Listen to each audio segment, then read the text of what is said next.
রাতে মহেশতলায় ছাদের ওপর থেকে রাস্তায় পড়ে মৃত্যু হলো যুবকের।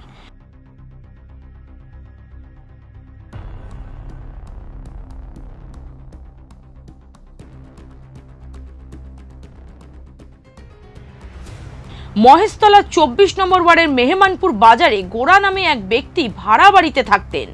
মুর্শিদাবাদের বেশ কিছু যুবক তারা শ্রমিকের কাজ করত। এখানে শনিবার রাতে ভাড়া বাড়ির ছাদে চলছিল মদ্যপান। ঠিক সেই সময় আচমকাই বিকট শব্দ শুনে স্থানীয়রা ছুটে গিয়ে দেখেন রাস্তার ওপরে অচৈতন্য অবস্থায় পড়ে রয়েছে এক যুবক। খবর পেয়ে ঘটনাস্থলে মহেশতলা থানার পুলিশ পৌঁছে রক্তাক্ত অবস্থায় ওই যুবকের দেহ উদ্ধার করে বেহালার বিদ্যাসাগর হাসপাতালে পাঠানো হলে চিকিৎসকেরা মৃত বলে জানান।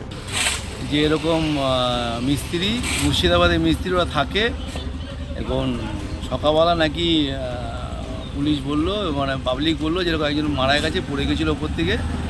পুলিশ এসেছিলো, ইনকোয়ারি করছে, আমি শুনলাম, আমিও গেছিলাম। পুলিশ ইনকোয়ারি করছে এবং ওই বডি নিয়ে গেছে আমাদের বিদ্যাসাগরে। এই অবস্থা আমি শুনেছি। বেশ কয়েকজনকে আটক করেও নিয়ে গেল।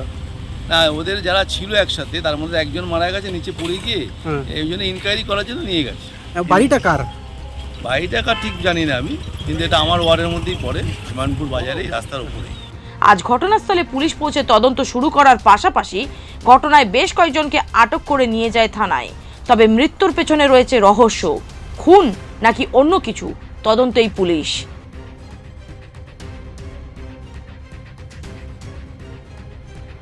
Bureau report, Bengal press TV.